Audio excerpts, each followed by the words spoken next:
ही important आपका ये topic है। इसमें 100% 7 मार्क्स का आपका एक न्यूमेरिकल एग्जाम में आता है। तो इसमें हमें पढ़ना क्या है, देखो इसमें हमें एल्गोरिदम फॉर लाइन ड्राइंग में हमें 2 एल्गोरिदम पढ़ना है जो कि बहुत मोस्ट इंपॉर्टेंट आपके सिलेबस में दिया है, आप देख सकते हो। उसमें हमें दिया है पहला DDA यानी डिजिटल डिफरेंशियल एनालाइजर एल्गोरिदम दिया है। इसकी हेल्प से हम एक लाइन को ड्रॉ कर सकते हैं। दूसरा ब्रेसन हैम्स एल्गोरिदम। दोनों को काफी इजी लैंग्वेज में मैं आपको बताऊंगा कैसे, एकदम बहुत इजी वर्ड में, कि कैसे अगर आपको एक पॉइंट दिया गया है तो इन दोनों एल्गोरिथम का यूज करके कैसे अलग अलग आप वहां पे लाइन को ड्रॉ कर सकते हो। पहला यहाँ पे हमें डिस्कस करना है DDA एल्गोरिथम। क्या होता है DDA एल्गोरिथम, ठीक है। तो एग्जाम में आता है तो एज अ थ्योरी आप बहुत सारी चीज लिख सकते हो कि DDA इज मतलब इसका stands for this and line drawing algorithm होता है। ये सारी चीजें आप कर लोगे, ठीक है। नोट्स में भी है, नोट्स आपके पास रहेगा, रीड आउट करोगे समझ में आ जाएगा। मोस्ट इंपोर्टेंट पॉइंट ये बता दूं, DDA एल्गोरिथम मतलब कि डिजिटल डिफरेंशियल एनालाइजर एल्गोरिथम होता है for the line drawing and ये इंक्रीमेंटल मेथड पे बेस्ड होता है। अभी हम देखेंगे कि कैसे एल्गोरिथम में कैसे हम इसे लाइन ड्रॉ करेंगे। इस मेथड में हम कैलकुलेशन जो करते हैं ना, हर एक स्टेप पे हम कैलकुलेशन करते हैं और रिजल्ट हम यूज करते हैं प्रीवियस स्टेप्स का। ओके, इतना क्लियर है, ठीक है। अब चलो यहाँ पे इसका पहले हम एग्जाम में आपसे डायरेक्टली न्यूमेरिकल मतलब आ सकता है, कोई पॉइंट दे देगा आपको ड्रॉ करने के लिए दे सकता है, या कुछ आपको बोलेगा कि DDA एल्गोरिथम एक्सप्लेन करो, उसके स्टेप्स लिखो, ठीक है। तो ऐसे स्टेप्स को आपको लिखना है। पहला स्टार्ट करिए एल्गोरिथम को, डिक्लेयर करिए, ये सारी चीजें दी गई है क्या है। अभी ड्यूरिंग जब क्वेश्चन सॉल्व करेंगे सब कुछ समझ में आएगा। Inter value of this and this, इस तरीके से देखो यहाँ पे कुछ फॉर्मूले दिए हैं DX निकालने के लिए, ये फिर ये चेक करेंगे, कुछ आपका कंडीशन चेक करेंगे, ठीक है, डिसीजन मेकिंग कंडीशन चेक करेंगे। इसके बाद यहाँ पे फिर देखो नेक्स्ट स्टेप मैं आपको बताता हूँ क्या है। अभी करके भी सारी चीजें मैं आपको दिखाऊंगा, परेशान बिल्कुल भी नहीं होना है। तो ये इफ एल्स का कुछ कंडीशन दिया है, ये सारी कुछ स्टेप्स दिए। ओवरऑल यहाँ पे 10 to 11 स्टेप्स दिए हैं इस एल्गोरिदम में। अब एल्गोरिदम आपको रटाना नहीं पड़ेगा, न्यूमेरिकल जितना ज्यादा सॉल्व करोगे, डिफरेंट डिफरेंट पॉइंट्स लेकर के लाइंस को ड्रॉ करोगे, उतना अच्छे से आपका ये कंसेप्ट क्लियर हो जाएगा, ठीक है। तो ये चलो हमने मैं आपको बता दिया कि क्या इसमें एल्गोरिदम है, क्या स्टेप्स है, ठीक है। अब एक क्वेश्चन यहाँ पे हम सॉल्व करेंगे। जैसे यहाँ पे कुछ पॉइंट्स दिया है, इसको चलो लाइव में सॉल्व करके दिखाता हूँ आपको। स्टेप स्टेप वाइज को मैं मतलब फॉलो करूंगा और उसको सॉल्व करके दिखाऊंगा, तो उसी को आप फॉलो करना। और नोट्स में क्या होगा कि आपको सारी चीजें मिल जाएगी, जो भी सॉल्यूशन है, जो भी एल्गोरिथम है, सब कुछ आपको नोट्स में मिलेगा, आपको परेशान नहीं होना है। तो यहाँ पे हमारे पास क्वेश्चन क्या है, मैं क्वेश्चन नोट कर लेता हूँ। क्वेश्चन फर्स्ट हमें बोल रहा है कि आपको ड्रॉ करना है। देखो ऐसे ही न्यूमेरिकल आपको एग्जाम में मिलेंगे 100%। ड्रॉ लाइन, लाइन आपको ड्रॉ करनी है आपको। अब लाइन ड्रॉ करने के लिए आपके पास पॉइंट्स होने चाहिए। मैंने आपको सब कुछ पहले बताया, पॉइंट्स क्या होते हैं, लाइंस क्या होता है, सब कुछ बता रखा है आपको। तो पॉइंट्स ये दिया है हमें, ठीक है, दिया है 5,5 दिया है, और P2 हमें दिया है 10,9 दिया है। बस हमें इतना इंफॉर्मेशन दिया है, बोल दिया कि आप एक लाइन ड्रॉ करिए, ठीक। अब देखो ड्रॉ करने के हमारे पास काफी सारे एल्गोरिदम्स होता है, जैसे मैंने बताया DDA होता है और दूसरा ब्रेसन हैम्स होता है। हमें मेंशन इसमें नहीं किया है, हमें मेंशन इसमें नहीं किया। अगर इसमें मेंशन कर दे यूजिंग DDA एल्गोरिदम, ठीक है, DDA एल्गोरिदम, ठीक है। अब इसे आपको DDA एल्गोरिदम का यूज करके सॉल्व करना है। यहीं से हम यहाँ पे DDA एल्गोरिदम का कांसेप्ट समझेंगे और हमारी ये न्यूमेरिकल भी सॉल्व हो जाएगा। सिंपल देखो, अब आपको करना क्या है, स्टेप वाइज मैं आपको बताऊंगा सारी चीजें, ठीक है।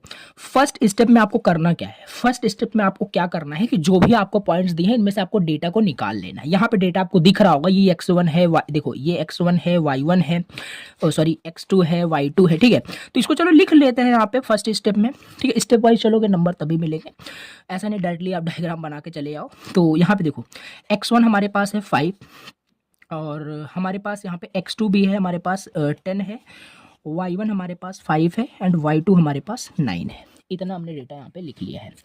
इसके बाद क्या करना है, इसके बाद क्या करना है, अब देखो एल्गोरिदम में मैंने आपको बताया था वहां पे कुछ कैलकुलेशन करने पर, जैसे ही आप देखो मैं आपको डायरेक्टली बताता हूँ, नोट्स में आपका एल्गोरिदम रहेगा। फर्स्ट स्टेप आपने ये कर लिया, तुरंत ही आप इसमें क्या करिए, तुरंत ही इसमें क्या करिए, आपको DX से DY फाइंड कर लेना है, यूज पड़ेगा अभी, ठीक है। DX का फॉर्मूला होता है X2 माइनस X1, ठीक है। तो DX की वैल्यू हम निकालेंगे X2 माइनस X1, सॉरी, तो X2 माइनस X1 यानी कि यहाँ पे आपका हो जाएगा 10 माइनस 5, आपका यहाँ पे DX की वैल्यू 5 हो जाएगी। तो DX हमारे पास यहाँ पे निकल गया 5, ठीक। अब DY भी निकाल लेना है, तो यहीं पे निकाल लेते हैं। DY हमारे पास हो जाएगा यहाँ पे Y2 minus Y1, y2 minus y1, 9 minus 4, sorry 9 minus 5 हमारे पास 4 हो जाएगा। dy की वैल्यू भी हमने कैलकुलेट कर ली है, ठीक है। जैसे ही dx dy निकाल लो, ठीक है, डी ये स्टेप में करना है आपको, dx dy जैसे ही निकाल लो, तुरंत सेकंड स्टेप आपका आता है कुछ कंपेयर करने का, कुछ डिसीजन मेकिंग का कुछ यहाँ पे आता है। अब यहाँ पे आपको चेक करना है क्या dx की वैल्यू ग्रेटर है dy से, ये कंडीशन अगर होता है तो कुछ इसके अंदर काम करना पड़ेगा, नहीं होता है तो एल्स वाला पार्ट अभी मैं लिखने वाला हूं। अगर ये कंडीशन ट्रू होती है, dx हाँ ग्रेटर है dy से, अगर ये कंडीशन मान लेते हैं कि अगर ये कंडीशन ट्रू होती है तो क्या करना है आपको, तो करना क्या है, ठीक है। और हमेशा ध्यान देना इसका एब्सोल्यूट वैल्यू आपको लेनी है। तो dx ग्रेटर देन dy है, तो हम यहाँ पे क्या करेंगे, इसके अंदर हमारे पास आएगा स्टेप मतलब आपको मतलब याद रखना है कि स्टेप कुछ भी वेरिएबल भी ले सकते हैं। मैं किस स्टेप यहाँ पे ले लिए हैं, स्टेप को क्या करना है आपको यहाँ पे dx सेट करना है, ठीक है। अगर यहाँ पे dx ग्रेटर देन dy आता है तो स्टेप आपका dx हो जाएगा, step is equal to dx। मैं काफी मतलब स्टेप में लिख रहा हूँ, देखो स्टेप आपका आ गया 5। चलो स्टेप ये कोई वेरिएबल भी ले सकते हो, बाकी ये हमने कर दिया। लेकिन अगर ये dx ग्रेटर देन dy नहीं होता है, देन आपको क्या करना है ना, देन आपको स्टेप की वैल्यू क्या लेना पड़ेगा, समझ रहे हो, dy लेना पड़ेगा, dy वॉट 4 लेना पड़ेगा, ठीक। ये हो गया। इस सेकंड स्टेप में हमने क्या किया, स्टेप ही कैलकुलेट कर लिया, कोई भी वेरिएबल आप ले सकते हो, कोई डाउट नहीं होनी चाहिए, ठीक है। तो ये फर्स्ट स्टेप में हमने कैलकुलेट कर लिया, सेकंड स्टेप में इतना मतलब बहुत टू द पॉइंट चल रहे हैं, ठीक है। इतना जैसे ही कैलकुलेट कर लो, इतना जैसे ही कैलकुलेट कर लो, यहाँ पे करते हैं, ठीक है, क्योंकि नीचे भी ड्रॉ करेंगे। तीसरे स्टेप में क्या करना है, तीसरे स्टेप में आपको यहाँ पे इंक्रीमेंट कुछ करके निकालना पड़ेगा। मैंने बताया आपको पहले ही इंक्रीमेंटल मेथड होता है, ठीक है। हर स्टेप पे हम प्रीवियस स्टेप्स को यूज करते हैं, तो इंक्रीमेंटल मेथड आपको यहाँ पे यूज करना है। अब ये क्या होता है, सिंपल देखो, आपको यहाँ पे क्या करना है ना, एक्स इंक्रीमेंट निकालना है आपको और वाई इंक्रीमेंट निकालना है आपको। इसके भी कुछ फॉर्मूले होते होंगे, जी हाँ। एक्स इंक्रीमेंट निकालने के लिए आपको क्या करना पड़ेगा, dx अपॉन स्टेप करना पड़ेगा। ये सारे फॉर्मूले आपको याद हो जाएंगे, ठीक है, बिल्कुल परेशान नहीं होना है। तो एक्स इंक्रीमेंट हमारे पास क्या आएगा, एक्स इंक्रीमेंट हमारे पास आएगा dx 5 अपॉन 5 1 आएगा, ठीक है। डायरेक्ट मैं कर रहा हूँ, कंफ्यूजन क्रिएट नहीं करना, ठीक है। तो एक्स इंक्रीमेंट 1 हमारे पास आ चुका है। अब वाई इंक्रीमेंट क्या होगा, you know, d y upon step. D y is what 4, step is what 5, okay. ये वैल्यू आ गई आपकी 0.8 वाई इंक्रीमेंट। चलो अब हमारे पास देखो सब कुछ निकल के आ चुका है, ठीक है, सब कुछ हमारे पास निकल के आ चुका है। अब हम बनाएंगे एक अच्छा सा टेबल, ठीक। ये स्टेप्स सारी चीज़ें समझ में आई। अब यहाँ पे आपको बनाना है, टेबल बनानी है। टेबल क्या बनाओगे, टेबल में आपको क्या क्या पैरामीटर्स लिखने हैं, एक्स पी लिखना है, वाई पी लिखना है, ठीक है, एक्स पी प्लस 1 लिखना है, वाई पी प्लस 1 लिखना है। एंड ये देखो पैरामीटर आपको जब मैं बताया ना, प्रैक्टिस के ऊपर है सारी चीज़ें। तो x p plus 1 and Y p plus 1 को राउंड ऑफ करना है। तो ये देखो, ठीक, तो इसे हम कैलकुलेट करते हैं और सॉल्व करते हैं।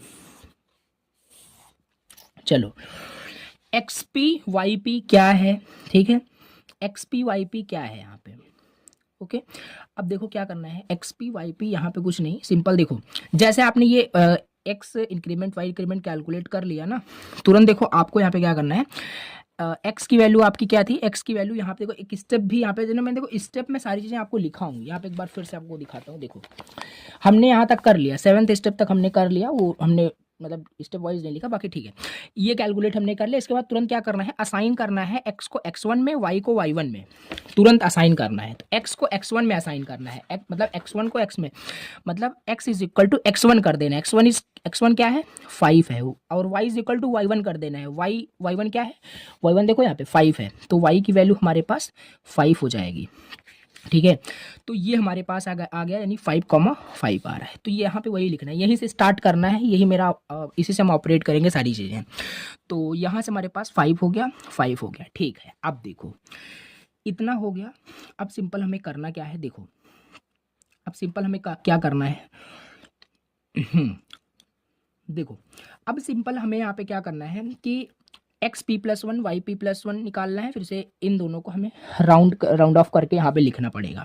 तो एक्स पी प्लस वन कैसे निकलेगा, ये एक्स पी हमारे पास जब ये 5 है, ठीक है, एक सेकंड, ठीक है, हाँ हम यहाँ पे थे कि हाँ हमने इतना कर लिया था। अब हमें एक्स पी प्लस वन निकालना है। एक्स पी प्लस वन निकालने के लिए हमें क्या करना पड़ेगा जानते हो, एक्स पी में एक्स इंक्रीमेंट को ऐड करना पड़ेगा। एक्स पी 5 है, एक्स इंक्रीमेंट 1 है, तो 5 प्लस 1 6 हो जाएगा। स्टेप समझिए। फिर वाई पी प्लस 1 निकालने के लिए वाई पी में वाई इंक्रीमेंट को ऐड करना पड़ेगा। तो 5 प्लस 0.8 क्या हो जाएगा, 5.8 हो जाएगा। ठीक है, दोनों को राउंड ऑफ करके लिखिए। एक्स पी प्लस को राउंड ऑफ करने की जरूरत ही नहीं है क्योंकि ये ऑलरेडी है 6, एंड 5.8 को करोगे तो 6 आ जाएगा। पहला पॉइंट आपको ये मिला है, अभी इसे ड्रॉ करेंगे तो अभी करते रहना है, ठीक है। अब हमारे पास X P and Y P नया ये वाला हो जाएगा, ठीक है। 6 लिखना है, 5.8 लिखना है, फिर से वही स्टेप रिपीट करिए। 6 ये देखो, एक्स पी में एक्स इंक्रीमेंट को ऐड करिए, 6 प्लस 1 7, 5.8 में मतलब वाई पी में वाई इंक्रीमेंट को ऐड करो, 5.8 में 0.8 ऐड करोगे, देन आपके पास आएगा 6.6 आएगा। इसे राउंड ऑफ करिए, 6.6 है तो ये आपका 7 ही हो जाएगा, ठीक है। तो ये हमारे पास आ गया। अब इसके बाद फिर से ये दोनों आपका यहाँ पे हो जाएगा 7 6.6, तो x p plus x increment, तो 7 प्लस 1 8 हो जाएगा। इसमें फिर से 0.8 ऐड करोगे, ठीक, ऐड करोगे तो क्या हो जाएगा, 7.4 हो जाएगा। 7, इसको दोनों को राउंड ऑफ करो 8, और यहाँ पे इसे अब जब राउंड ऑफ करोगे तो 7 आपका आएगा, ठीक है। तो 8,7। इसके बाद फिर से आपका, और ये कब तक करना है, रिपीट करना है, मैं अभी आपको बताने वाला हूँ, ठीक है। ये तब तक आपको करना है जब तक आपका ये P2 जो आपका ये दिया गया है x इज इक्वल टू आपका x2 ना हो जाए, x is equal to x2 ना हो जाए। मैं बताता हूँ, 10 9 जैसे ही पहुंचोगे ना आपको स्टॉप कर जाना है। अभी देखो 10 9 आप यहाँ पे नहीं पहुंचे हैं, 6.6 पहुंचे हैं, तभी करते रहना है। तो 8 7.4 तो XP है, XP में x इंक्रीमेंट ऐड करोगे, XP 8 है, x इंक्रीमेंट 1 है, 9 हो जाएगा, ठीक है। अब YP प्लस 1 निकालने के लिए YP में y इंक्रीमेंट ऐड करोगे, YP क्या है 7.4 प्लस 0.8 करोगे तो 8.2 आएगा आपके पास, ठीक है। इसमें फिर से राउंड ऑफ करोगे, ये 9 हो जाएगा और ये हमारे पास 8 हो जाएगा, ठीक है। आई होप कि आपको ये समझ में आ रहा हो किस तरीके से हम राउंड ऑफ कर रहे हैं, ठीक है। वही फ्लोर और जो आपका वैल्यू होता है इसी को कैलकुलेट करें सिंपल। अब यहाँ पे 9 और यहाँ पे 8.2 हो जाएगा। फिर से XP प्लस एक्स इंक्रीमेंट, ये देखो तो 10 हो जाएगा। अब देखो पहुंच गए हैं यहाँ पे, तो वही सेम चीज़ है, मैं बताता हूँ। तो यहाँ से इसमें फिर 0.8 ऐड करोगे तो देन 9 हो जाएगा आपके पास, ठीक है। अब इसे राउंड ऑफ करोगे, कुछ नहीं, 10,9 मिलेगा। लास्ट में देखो 10,9 आपको मिल चुका है, ठीक है। अब स्टॉप कर जाना है। अब क्या करना है, स्टॉप कर जाना है। आपका काम हो चुका है, आपका सारा काम हो गया। हम इतने स्टेप्स में इसको सॉल्व कर लिए। अब ये जो आपको मिला हुआ है, ठीक है, पॉइंट्स जो भी आपको मिले हैं, कोऑर्डिनेट्स जो भी मिले हैं, इन कोऑर्डिनेट्स को आपको क्या करना है, ड्रॉ करना है। Now how to draw this coordinates, ठीक है, कैसे इसको ड्रॉ करेंगे चलो मैं आपको बताता हूँ। सिंपल क्या करना है, यहाँ पे देखो इसको ड्रॉ कर दें, काफ़ी ईजी है। और देखो इसे अगर आप स्केल की हेल्प से एग्जैक्टली मतलब करोगे तो सेम आपको सही से रिजल्ट मिलेगा। बाकी मैं भी रफली करके सारी चीज़ बताने वाला हूँ। This is X, this is Y axis, okay. So हमारा यहाँ से देखो, यहाँ पे देखो ये सारे कोऑर्डिनेट्स मिले हैं, प्लस हमने शुरू में क्या लिया था, 5.5 भी लिया था, तो ये भी आपको इंक्लूड करना है, ठीक है। 5,5 6,6 7,7 ये सारे कितने आपको कोऑर्डिनेट्स मिले हैं, 1 2 3 4 5 6 कोऑर्डिनेट्स मिले हुए हैं, ठीक है। तो इसे चलो यहाँ पे हम ड्रॉ करते हैं, 5 6 7 8 9 10, ठीक है। 5 ये सब आपको आता होगा कैसे क्या चाहिए, बस उसी को ड्रॉ करना है अभी आपको, बस। और यहाँ पे कुछ भी नहीं करना है। तो ये हमने ड्रॉ कर लिया। क्या क्या पॉइंट्स हमारे पास थे, हमारे पास 5,5 थे, उसी को यहाँ पे मैं जल्दी से लिख लेता हूँ। 6, एक सेकंड में लिख लेता हूँ, ठीक है। ये था हमारे पास 8,7 था, 9,8 था और 10,9 था। इतने थे हमारे पास, 6 कोऑर्डिनेट्स मिले थे। इसी को ड्रॉ करना है इसी पे। तो 5,5 ये 5 एंड ये 5 यहाँ से, ठीक है।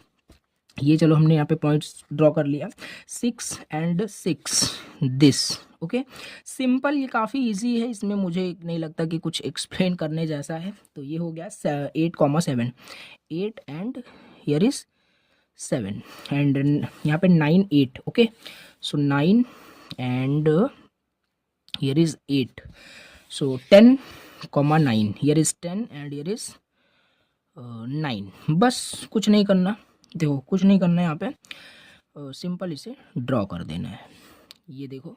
और ये हो गया आपका इस तरीके से क्वेश्चन फाइनली सॉल्व। ये हो गया आपका पर्टिकुलर जो क्वेश्चन आपको दिया था इस पॉइंट्स के लिए, ये आपने क्या किया, लाइंस को ड्रॉ कर दिया यूजिंग DDA एल्गोरिथम को यूज करके। इस तरीके से आपको ये पर्टिकुलर क्वेश्चन को सॉल्व करना है। अगर अभी आपको मैं क्वेश्चन दे दूं तुरंत ही, ठीक है, और आपको मिलेगा नोट्स में, ठीक है, प्रैक्टिस करना है।